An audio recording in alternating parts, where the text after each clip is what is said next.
do want to get to the Jacob Wohl story. You've never heard of Jacob Wohl? Well, you will by the end of today's show. I want to get to all of that, but I have to begin today with the full insanity on display from some members of the hardcore left. There's a lot of talk this week about radicalization and polarization. And the idea is that right-wing radicalization is being led by the right-wing rhetoric at Fox News and the right-wing rhetoric from President Trump. Expressing this viewpoint today is Paul Krugman, who is legitimately one of the worst columnists in America. He has heavy competition over on the New York Times editorial page with folks like Charles Blow, but Krugman is truly an execrable columnist. I usually reserve that word only for Michael Knowles, but it certainly applies to Paul Krugman as well. Krugman has a column today called "The Hate is on the Ballot Next Week." And here is what he says. He says, in America 2018, whataboutism is the last refuge of scoundrels, and both sidesism is the last refuge of cowards. So his suggestion here for folks who don't know what these words mean, whataboutism is a kind of newfangled word for you don't want to pay attention to the stuff your own side is doing, so you blame the other side. So if you're talking about President Trump's sexual infidelity, then you say, oh yeah, well, what about Bill Clinton's sexual infidelity? That would be whataboutism. So he's saying that whataboutism is now taking place on the basis of rhetoric. He says, if you hadn't noticed, we're in the midst of a wave of hate crimes. Just in the past few days, bombs were mailed to a number of prominent Democrats, plus CNN. Then, a gunman massacred 11 people at a Pittsburgh synagogue. Meanwhile, another gunman killed 2 African Americans at a Louisville supermarket after first trying to unsuccessfully break into a black church. If he had gotten there an hour earlier, we probably would have had another mass murder. All of these hate crimes seem clearly linked to the climate of paranoia and racism deliberately fostered by President Trump and his allies in Congress and the media. Killing black people is an old American tradition, but is experiencing a revival in the Trump era. That sentence is purely despicable. The idea that killing black people is an old American tradition, but it is experiencing a revival. I assume what he means by that is that slavery and Jim Crow were old American traditions, and that Trump is reviving those, which of course is a complete lie. He continues, he says, when the bombs were discovered, many on the right immediately claimed they were fake news or a false flag operation by liberals. But the FBI quickly tracked down the apparent source of the explosive devices, a fanatical Trump supporter, who many are already calling the MAGA bomber. Well, that would be all of the folks on the left who wish to attribute his actions directly to President Trump. The man arrested at the Tree of Life synagogue, Paul Krugman writes, has been critical of Trump, who he apparently believes isn't anti-Semitic enough. But his rage seems to have been fueled by conspiracy theories being systematically spread by Trump supporters that claim that Jewish financiers are bringing brown people into America to displace whites. So here's when he gets to the point. He says, how are Trump apologists dealing with this ugly picture? Partly through denial, pretending not to see any link between hateful rhetoric and hate crimes, but also through attempts to spread the blame by claiming the Democrats are just as bad, if not worse. Trump supporters try to kill his critics, while some Trump opponents have yelled at politicians in restaurants. Now, I know you're sitting there, you're yelling at your phone, you're yelling at your car radio, you're saying, but Paul Krugman, it's not just that Democrats have engaged in screaming at people at restaurants. The Volusia County headquarters of the Republican Party was shot up, right? People shot bullets through the windows a day ago. A Bernie Sanders supporter shot up a bunch of Congress people, including Steve Scalise, whom he nearly murdered. So what are you talking about? But that would be whataboutism, according to Paul Krugman. If you mention that, that is now whataboutism. He says, this whataboutism doesn't stop with equating protests with violence. It also relies on outright lying. And then he talks about Nancy Pelosi. He says, false equivalence, portraying the parties as symmetric, even when they clearly aren't, has long been the norm among self-proclaimed centrists and some influential media figures. It's a stance that has hugely benefited the GOP, as it has increasingly become the party of right-wing extremists. You might have thought that the horrifying events of recent days would finally break the norm, but you would have been wrong. Both sidesism, it turns out, is a fanatical cult impervious to evidence. Trump famously boasted that his supporters would stick with him, even if he shot someone on Fifth Avenue. What he didn't point out was that pundits would piously attribute the shooting to incivility, and that Sunday talk shows would feature Fifth Avenue shooting advocates and give them a respectful hearing. This needs to stop, and those who keep practicing both sidesism need to be shamed. At this point, pretending that both sides are equally to blame or attributing political violence to spreading hatred without identifying who's responsible for that spread is a form of deep cowardice. The fact is that one side of the political spectrum, says Paul Krugman, is peddling hatred, while the other isn't.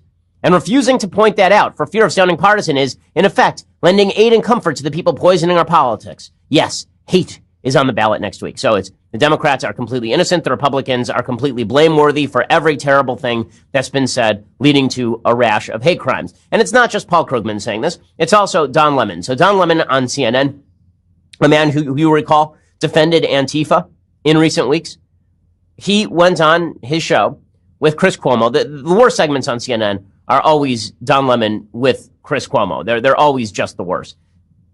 Because again, it looks like it's just two blocks of wood clonking each other. But here is Don Lemon talking about he doesn't see Democrats killing people over politics. I mean, that's just not something that's, well, actually, let's do this one first.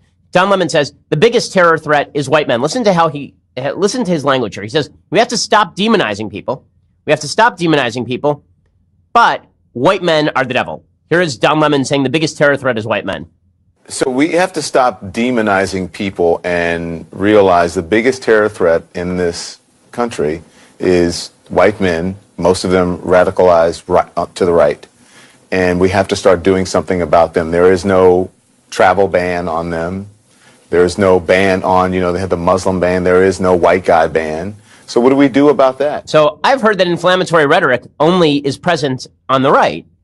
And I also don't know whether Don Lemon can even hear the words coming out of his own mouth. He says we need to stop demonizing people. Also, white men need to be stopped. Okay? Well, that's weird. And listen, statistically speaking, the majority of terror killings in the United States over the past years since 9/11 have been perpetrated by white men. That is true. And that is an accurate statement. It is also accurate to say, just statistically speaking, that the disproportionate number of murders committed in the United States are committed by young black men. That doesn't mean that we ought to be targeting young black men or that we ought to be targeting white men. It means that we ought to be targeting criminals. But Don Lemon is fully fine with demonizing an entire segment of the population on the basis of a few fringe actors who commit acts of evil. And then Don Lemon goes even further. Right? He says, I don't see Democrats killing people over politics. Like, that's not a thing that's happening. Which is a weird thing to say a year after somebody shot up a congressional baseball game and nearly killed the House Majority Whip. But here's Don Lemon being an ignoramus. A right-wing group killed the woman in Charlottesville. This guy is a right-winger who killed the people in the synagogue. The right-wingers sent bombs to CNN and to Democrats. I don't see Democrats killing people because of political. Yeah, there may be Democratic operatives who are out there saying. Okay, and then when that guy said they tried to, then both Max Boot and Don Lemon went nuts. How dare you say that? The rhetoric of the Democrats is not the same as the rhetoric of the Republicans. Okay, this is the routine that Democrats are pulling these days. Brian Stelter, who's the Sunday news host on CNN, he says, I hope that Fox personalities think about their role in jacking up the climate of violence. I sure hope some of those Fox hosts, some of those commentators take a moment, take a minute to think about their role in this environment. Hopefully there's some soul searching right now in the wake of this massacre. Brian, do you have a fever right now? I mean, what are you thinking? What are you thinking? They like ratings. They like winning the ratings war. That's what this is about. And then there's Alison Camerata suggesting that Fox News hosts don't care if people die so long as they get their ratings. Steve Schmidt, former McCain campaign advisor in 2008, who's been making bank off of being the Republican who's not actually a Republican on MSNBC for years, he blames Mark Levin and Rush Limbaugh, and he says they have blood on their hands. The propaganda industry that she commands with the vile president that she serves, abetted by Mark Levin and Rush Limbaugh and Breitbart and Newsbusters and Judicial Watch and all the rest of them have blood on their hands for the incitements that they have made that have triggered and radicalized these crazy people. It is deliberate. So we've talked about radicalization, right? We've talked about radicalization, and the left keeps saying it's radicalization of rhetoric on the part of people on the right that has led to this increase in hate crimes. Again, statistically unverified as of yet because we don't have the FBI statistics for this year. They're only done a little bit later. But beyond that, this idea is that it's only the rhetoric of the right that is to blame. And if you mention the rhetoric of the left, then this is whataboutism. It is whataboutism. There are two ways to radicalize folks, and they're interrelated. One is inflammatory rhetoric. Rhetoric is connected with violence because it's connected with action. Now, that doesn't mean that rhetoric is always incitement to violence. That's an actual legal standard that nothing President Trump has said meets. But there's no question that rhetoric and violence, or rhetoric and radicalism, these things are related. But there are two ways in which rhetoric can lead to radicalization. One is radical rhetoric leading to radicalization. The other is gaslighting. And I'm going to explain what I mean by this in just 1 second, because I know that there are people who are listening to this show right now, who are watching this show right now, and they are feeling more angry and more radical after having listened to Paul Krugman, after having listened to Steve Schmidt, after having listened to Don Lemon. I'll explain why that is, and why the left is doing a deep disservice and contributing to a highly ratcheted up, polarized political environment, including inflammatory rhetoric, in just 1 second. First, let's talk about is a schmuck. Okay, when he says that Mark Levin and Rush Limbaugh are to blame for an anti-Semite shooting up a synagogue, Mark Levin happens to be Jewish, by the way.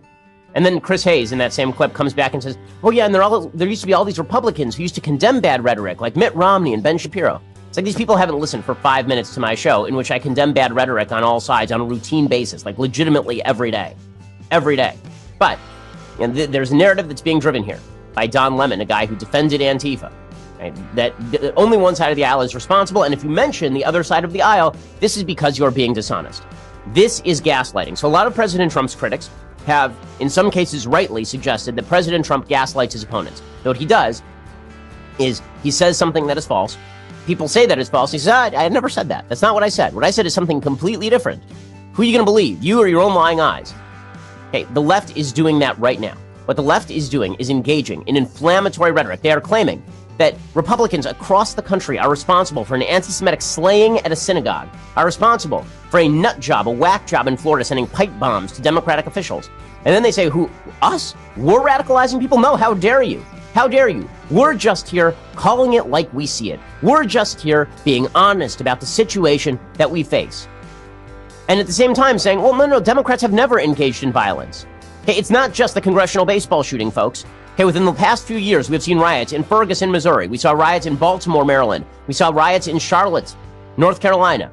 All of those riots were pushed for, were inspired, were justified by a number of Democratic officials basically saying that the cause that was being rioted about was a just cause. When 5 police officers were shot to death in Dallas a few years ago, President Obama had said a lot of things against the police just before that. Obama wasn't responsible for the shooting, but if we're going to talk about a radical political environment that oftentimes is involved with raising the temperature so that violence breaks out, to ignore all of this is just ignorant. And not only ignorant, it's a deliberate attempt to drive you nuts. It's a deliberate attempt to raise the temperature. And that is unsustainable. It's unsustainable. And when Representative Maxine Waters is saying that President Trump should take responsibility for the bomb threats, the same Maxine Waters who called the LA riots an uprising and called for Republican public officials to be confronted in public places, when Julia Jaffe of GQ is blaming President Trump for his extreme rhetoric and then goes on CNN and says that Trump radicalizes more people than ISIS, when Vice President Joe Biden says that Americans should vote for politicians out of character, the same Joe Biden who said that Mitt Romney was going to re-enslave black folks in the United States, of course we feel like we're being gaslit. I have some more thoughts on this in just a second. Of course we feel like we're being gaslit, because we are being gaslit.